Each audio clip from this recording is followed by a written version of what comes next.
All of us will remember the 2002 fire season. Years of drought, record temperatures, plenty of fuel. At times it seemed all of America was burning. I'm Walter Cronkite. I'd like you to hear something. Situation. Electricity's out in the entire town, and I may be the only working generator. QSL loud and clear. Do you have any priority messages? They're just two average guys who saw the need and volunteered. All other stations, please stand by. They're radio hams, amateurs, giving of their own time and spending their own money, trying to help out when and where America needs it most. Not just at wildfires, but at earthquakes, hurricanes, tornadoes. Just one tornado now, the other one died. At floods, at any disaster. Hams belonging to amateur radio's emergency groups were called out on September 11th when America came under attack.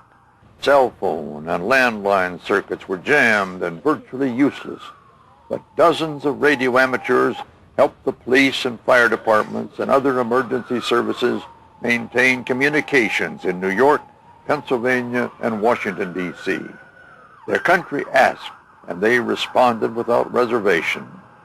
But being a good Samaritan sometimes brings with it a risk. And sometimes it's not just risky, it's downright dangerous. There's a gas leak! Let's go! Turn around and go that way! Gas leak! That's exactly what happened in Colorado in June 2002 on the 137,000-acre Hayman fire. This is rural America out here. You can't always rely on a cell phone and when you need help. It looks like the wind shifted back to the west and or northwest, and it's moving the fire back in this direction. The fire is just right over this ridge here behind me. It's starting to get close. Looks like we're going to have to prepare to get out of here pretty shortly. The sky had already turned ominously dark. The air was thick with smoke, making breathing more difficult. The sun reduced in intensity to little more than a light bulb through the smoky haze. The wind, increasing in speed, began blowing the fire toward the volunteers. The sheriff came through a little bit ago and asked us how fast we could get out of here. We're basically right across the road from the last fire line. So they stood by their radios, handling emergency communications for the police, the fire, the Teller County Office of Emergency Services. This is West Creek Fire. Ted, could I get a status update, your location, please? Things are pretty quiet. Firefighters should be coming in for supper before long.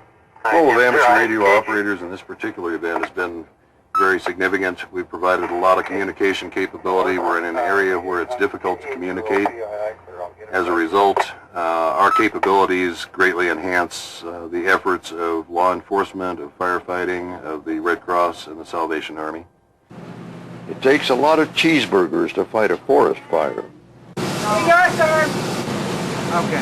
Got it? Thank you. In the end, there was a break in the weather. The winds changed, and all of the emergency workers, the firefighters, the police, the radio amateurs, handling the communications, all of them were safe. This is WG0N. I'll be coming back to the command center. You know, we call them radio amateurs, but their skill levels are anything but amateur.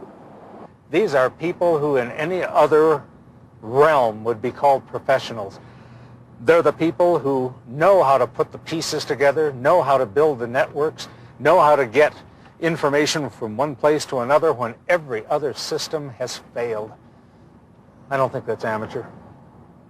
Ham radio has been around for 100 years, but that doesn't mean out of date. Even America's space shuttle and the International Space Station have ham radio on board, and it's not just for the enjoyment of the crew. Do you tend to reevaluate your life when you look at the Earth? Over. When you float up here above the Earth in our little spacecraft and look down at the great big spacecraft that we all fly on, it makes us all think about what our priorities are. Over.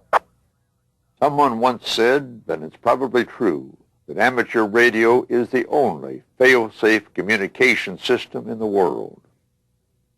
Many of you know I'm a sailor. I really enjoy being on the sea with the wind at my back, underway, under sail. What most of you don't know is I'm a radio ham too. My call is KB2GSD.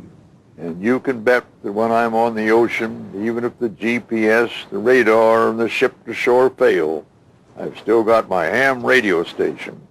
It really is the best backup communication system in the world. And that's the way it is.